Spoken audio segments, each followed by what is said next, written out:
श्री गणेशाय नमः। श्री सीतारामाभ्यां नमः। श्री हनुमते नमः। श्री उमापते नमः। श्री गुरुवे नमः। सब संतन की जय जय। जय जय सीताराम। राधे श्याम।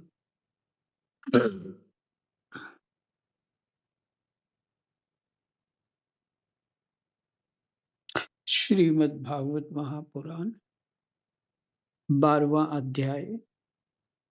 प्रसंग है परीक्षित का जन्म। श्लोक संख्या 12 से पाठ करते। तदनंतर अनुकूल ग्रहों के उदय से युक्त समस्त सद्गुणों को विकसित करने वाले शुभ समय में पांडु के वंशधर परीक्षित का जन्म हुआ।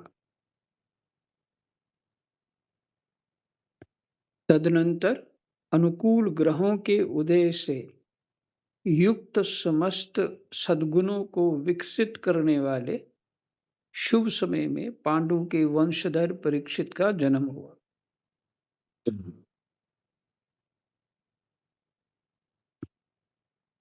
जन्म के समय ही वह बालक इतना तेजस्वी दिख पड़ता था मानो स्वयं पांडु ने ही फिर से जन्म लिया हो। पौत्र के जन्म की बात सुनकर राजा युधिष्ठिर मन में बहुत प्रसन्न हुए। तो पांडु परदादा हुए। अगर युधिष्ठिर दादा हैं तो पांडु परदादा हुए।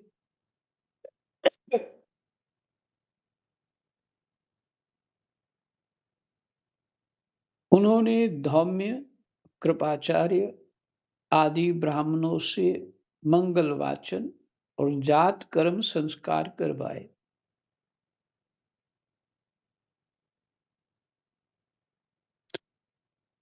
महाराज युधिष्ठिर दान के योग्य समय को जानते थे। उन्होंने प्रजा तीर्थ नामक काल में अर्थात नाल कटने के पहले ही ब्राह्मणों को स्वर्ण, गौएं, पृथ्वी, गांव, उत्तम जाति के हाथी, घोड़े, उत्तम अन्न का दान दिया।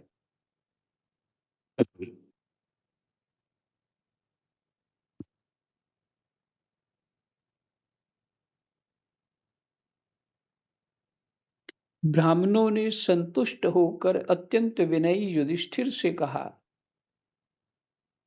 पुरुवंश शिरोमणे, काल की दुर्निवार गति से यह पवित्र पुरुवंश मिटना ही चाहता था, परंतु तुम लोगों पर कृपा करने के लिए भगवान विष्णु ने यह बालक देखकर इसकी रक्षा कर दी। राम, इसलिए इसका नाम विष्णुरात होगा।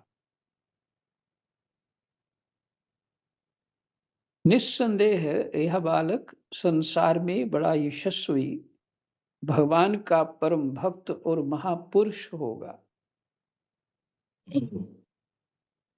इस तरह से विषम पितामह का शरीर त्याग हुआ तो सभी महापुरुष आए। उसी तरह से जब परीक्षित ने देह त्याग करना था तभी लगभग सभी महापुरुष आए।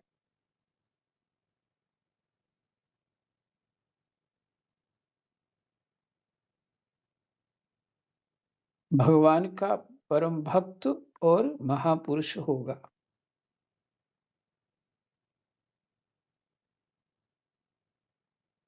देखिए, यहाँ के दान की बात आई तो चित्त में कुछ आ गया।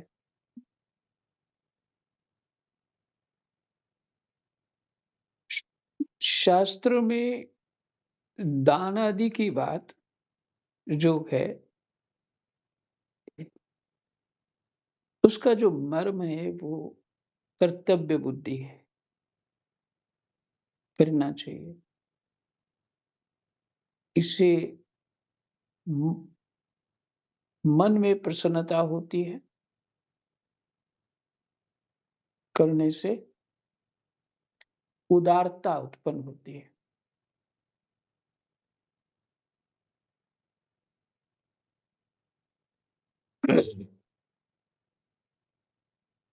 और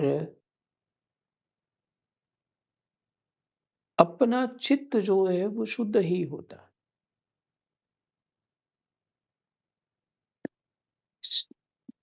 दान की व्याख्या पीछे है कि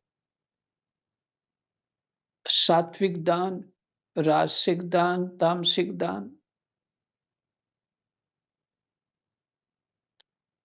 तो इसलिए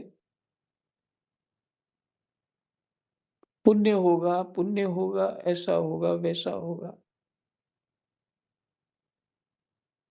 ऐसी बुद्धि से दान जो दिया जाता है वो राजसिक होता है, तामसिक होता है। सात्विक दान तो कर्तव्य है, कर्तव्य है करना। इससे अंतःकरण की शुद्धि होगी।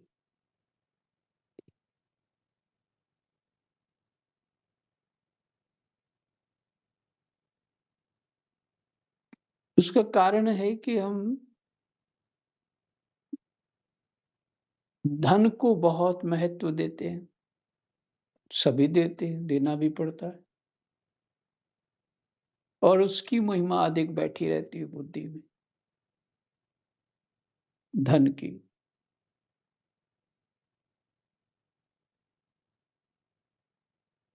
तो उसके कारण जिसका महत्व बहुत विशेष बनने के कारण और भगवान का महत्व कम हो जाता है, धन का महत्व ज्यादा हो जाता है।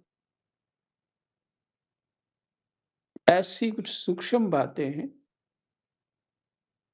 जो समझने योग्य हैं। जीव जैसे जैसे भजन करता जाता है, साधना करता रहता है, तो ये बातें स्वतः ही खुल जाती हैं।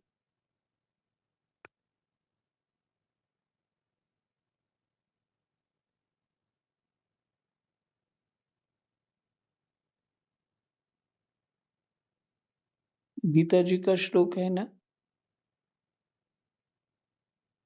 कि जिसकी निश्चयात्मिका बुद्धि नहीं होती उसको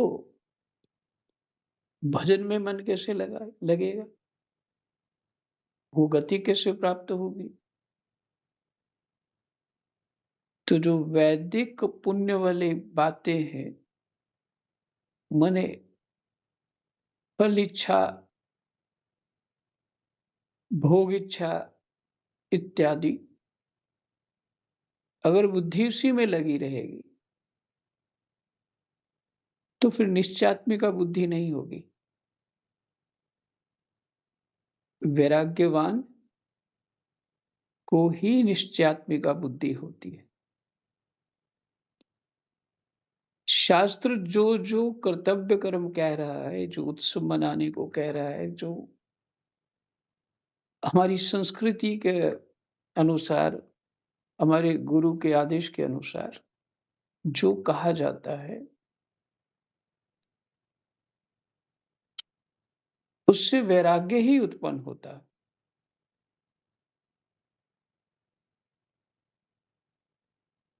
उससे वैराग्य ही उत्पन्न होता है।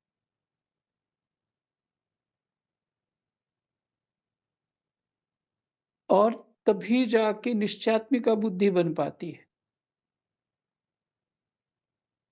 कि भगवान के अतिरिक्त मुझे कुछ नहीं चाहिए।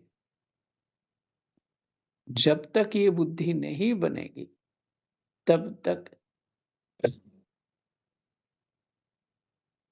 संसार से बाहर नहीं निकल पाएगा जी।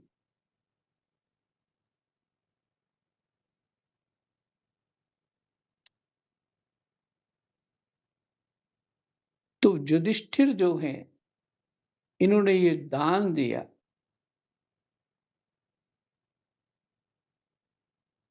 कि जो सात्विक दान, ये भगवान की ही पूजा है।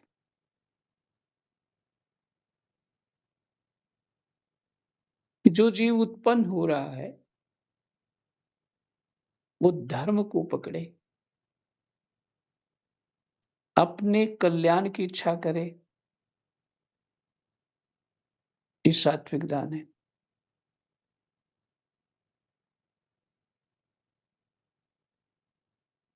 तो महाराज युधिष्ठिर के एक प्रसंग में द्रौपदी जी कहती हैं कि हम इतने धर्म और अपनी संस्कृति का पालन करते हैं, जो शास्त्र कहता वैसे ही रहते हैं, फिर भी जीवन से दुख नहीं जाते। तो कहती है महाराज ये बताइए फिर धर्म क्यों करें? फिर धर्म का फल क्या है? तो युधिष्ठिर आश्चर्य से कहते हैं, द्रौपदी तुम क्या कह रही हो? तुम्हें ज्ञान नहीं है धर्म का फल क्या है?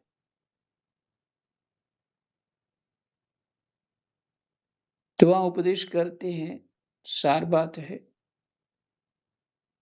धर्म ते विरति योग ते ज्ञान।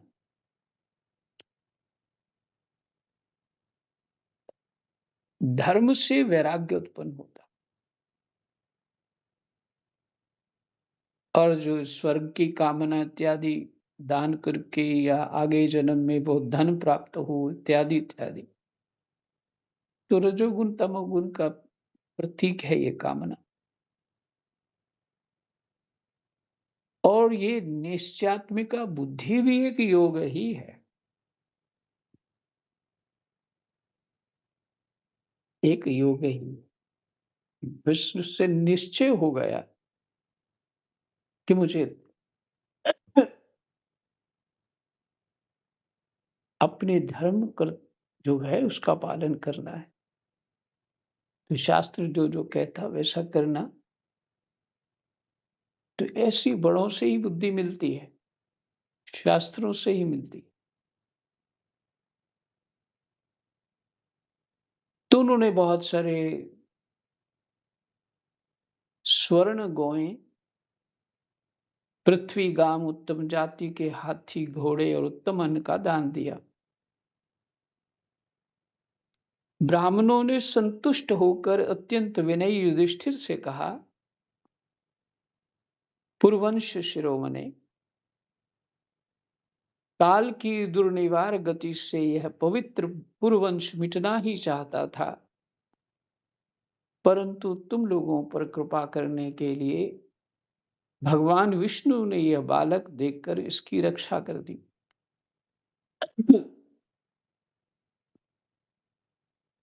आप ध्यान देंगे, जब से पाठ आप सुन रहे हैं तब से सारी बात भजन साधन के ऊपर ही होती है।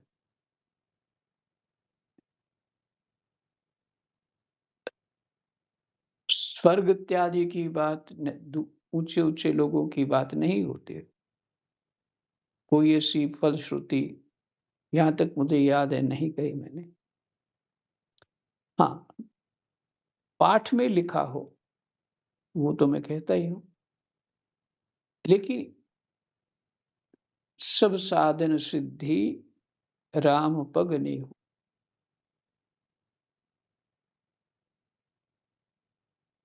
अगर परिणाम ठीक है तो इसका अर्थ है कि पुरुषार्थ भी ठीक था।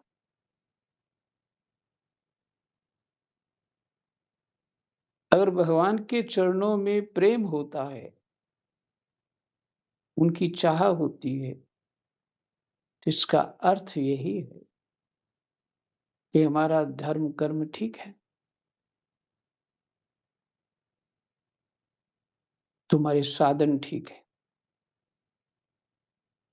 और कामनाओं में जीवरत हो रहा है तो इसका अर्थ यही है कि शास्त्र की जो बात है वो समझ नहीं है।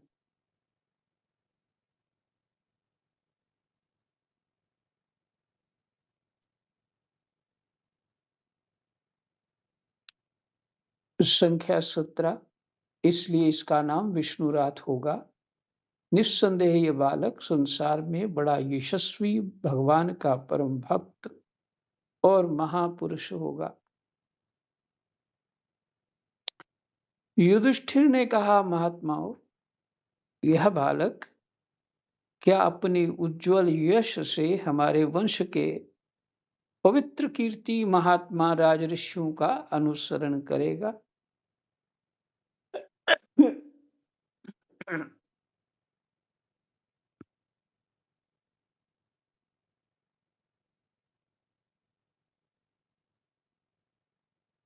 पीछे आपने सुना युधिष्ठिर जो हैं,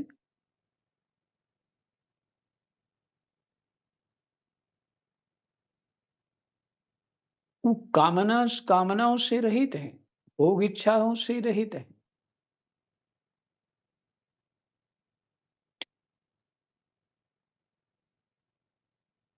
तो देखिए यहाँ शब्द है, उज्जवल यश से हमारे वंश के पवित्र कीर्ति महात्मा राज ऋषियों का अनुसरण करेगा। राज जो करते हैं, दशरथ जी ने किया, राम जी ने किया, हरिश्चंद्र ने किया,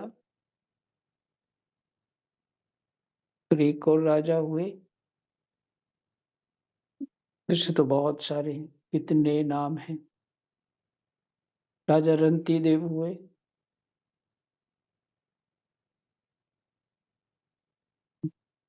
अमरीश जी महाराज हुए, जनक हुए, उस उनकी पीढ़ी दर पीढ़ी हुए, वो सब महात्मा लोग राज ऋषि कहलाए।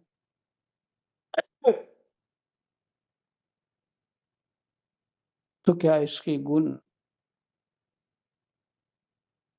कर्म, भविष्य क्या है, यही जानने की आशा, जिज्ञासा थी। ये युधिष्ठिर जी का प्रश्न है। और ब्राह्मणों ने कहा, धर्मराज, यह मनुपुत्र इक्ष्वाकु के समान अपनी प्रजा का पालन करेगा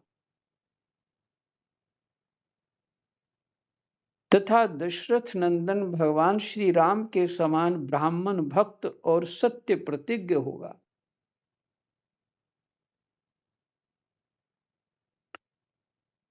यह उसी नर नरेश शिवी के समान दाता, शिवी के समान दाता और शरणागत वत्सल होगा तथा याज्ञिकों में दुष्यंत के पुत्र भरत के समान अपने वंश का यश फैलाएगा। धनुर्धरों में यह सहस्त्रबाहु अर्जुन और अपने दादा पार्थ के समान अग्रगण्य होगा।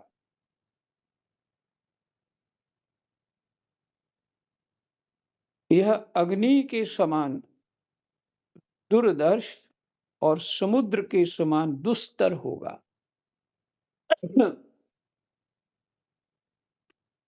यह सिंह के समान पराक्रमी, हिमाचल की तरह आश्रय लेने योग्य, पृथ्वी के सदृश तितिक्षु और माता पिता के समान सहनशील होगा।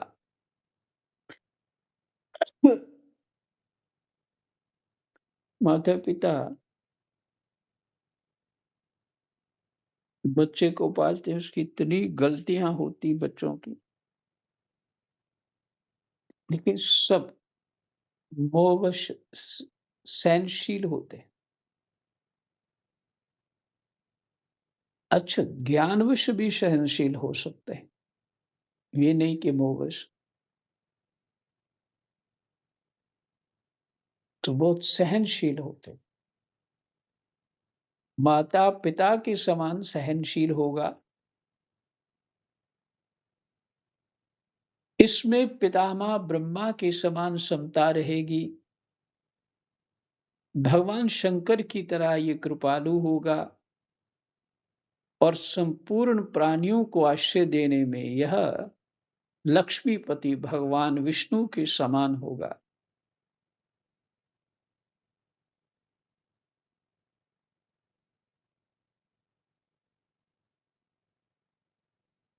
यह समस्त सद्गुणों की महिमा धारण करने में श्री कृष्ण का अनुयायी होगा।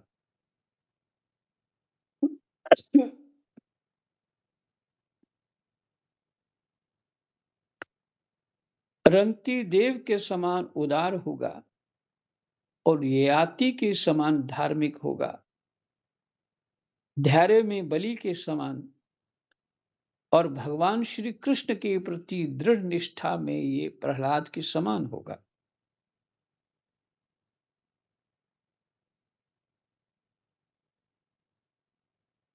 भगवान श्री कृष्ण के प्रति दृढ़ निष्ठा में यह प्रहलाद के समान होगा। यह बहुत से अश्वमेध यज्ञों का करने वाला और वृद्धों का सेवक होगा।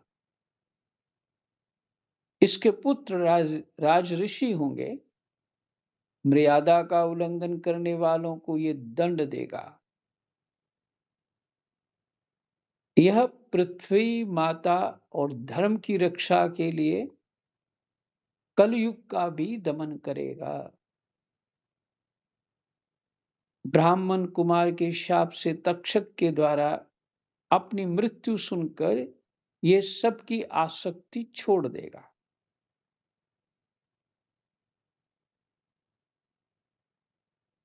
और भगवान के चरणों की शरण लेगा। राजन, व्यासनंदन सुखदेव जी से यह आत्मा के यथार्थ स्वरूप का ज्ञान प्राप्त करेगा और अंत में गंगा तट पर अपने शरीर को त्याग कर निश्चय ही अभय पद प्राप्त करेगा।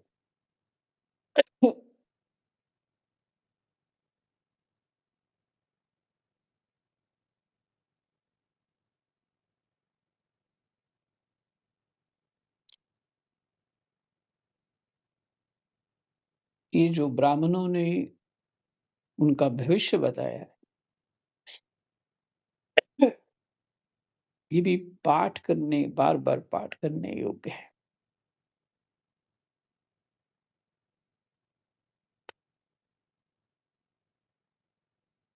इसमें सद्गुण, आचरण, निष्ठा,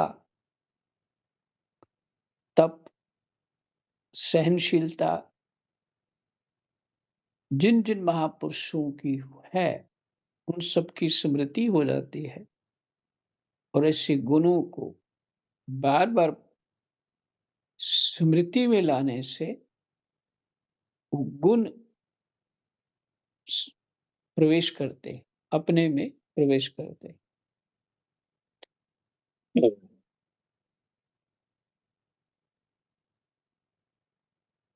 और पाठ या स्तुतियां इत्यादि इसीलिए की जाती हैं। अपनी मति इन गुणों से संपन्न रहे।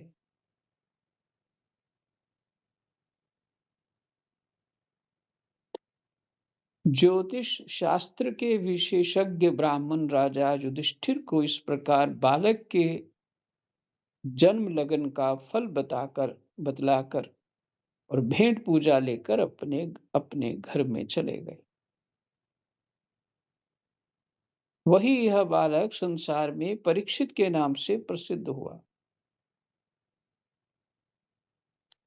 क्योंकि वह समर्थ बालक गर्भ में जिस पुरुष का दर्शन पा चुका था उसका स्मरण करता हुआ लोगों में उसी की परीक्षा करता रहता था कि देखें इनमें से कौन सा वह है। अद्भुत कृपा है भगवान की।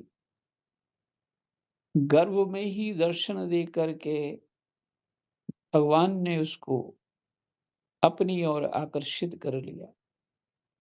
जिनका निरंतर गर्भ से ही चिंतन हो रहा है, इससे महापुरुष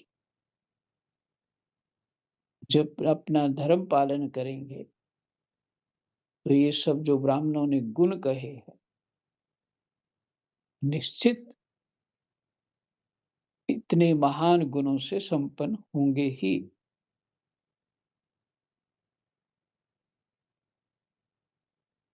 जैसे शुक्ल पक्ष में दिन रात हम्म, जैसे शुक्ल पक्ष में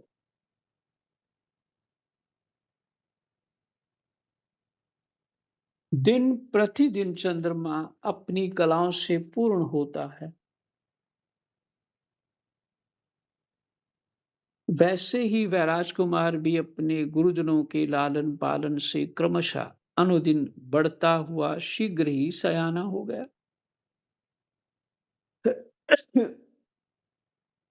इसी समय स्वजनों के वध का प्रायश्चित करने के लिए राजा युधिष्ठिर ने अश्वमेध यज्ञ के द्वारा भगवान की आराधना करने का विचार किया।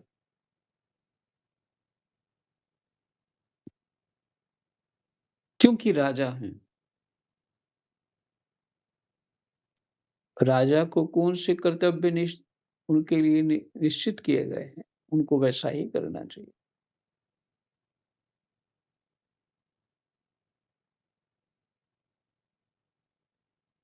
परंतु प्रजा से वसूल किए हुए कर और दंड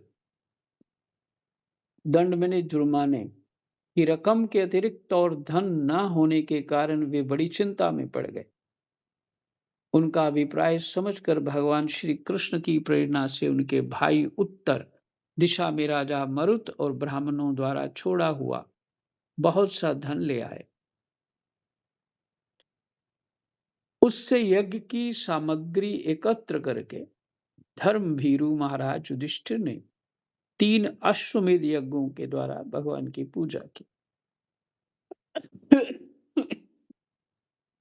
पूजा सेवा दान में जो धन लगाए वो कैसा होना चाहिए?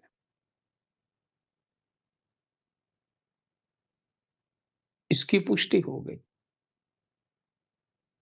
जो युधिष्ठिर जिनका चित्त धर्म से संपन्न है,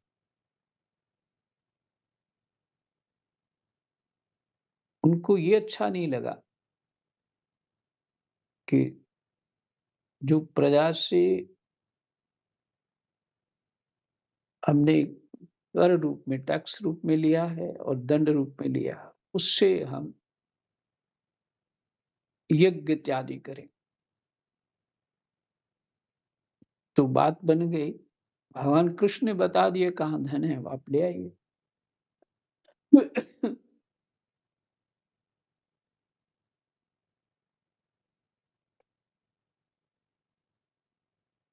जो धन धर्म युक्त नहीं होता, जो धन ठीक नहीं होता, उसका दान पुण्य व्यर्थ होता है। और जिसने उसका दान लिया उसके ऊपर बहुत बुरा असर डालता है।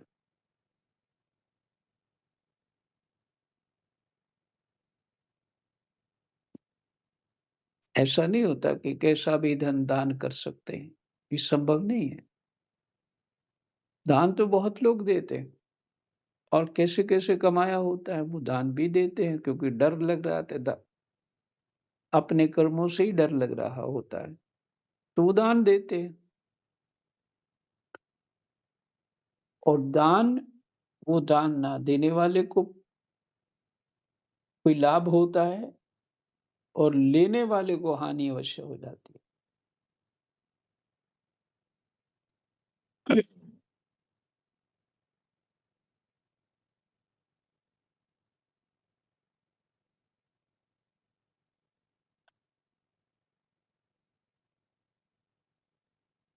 उससे यज्ञ की सामग्री एकत्र करके धर्मवीरु महाराज युधिष्ठिर ने 3 अश्वमेध यज्ञों के द्वारा भगवान की पूजा की।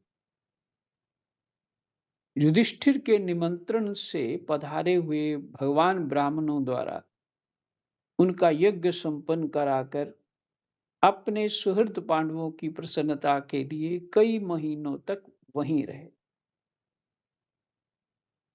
शौनक जी, इसके बाद भाइयों सहित राजा युधिष्ठिर और द्रौपदी से अनुमति लेकर अर्जुन के साथ यदुवंशियों से घिरे हुए भगवान श्री कृष्ण ने द्वारका के लिए प्रस्थान किया। हमारा 12वां अध्याय विश्राम। जय जय सीताराम। राधे श्याम। कृष्णाय वासुदेवाय हरये परमात्मने प्रणतः क्लेशनाशाय गोविन्दाय नमो नमः।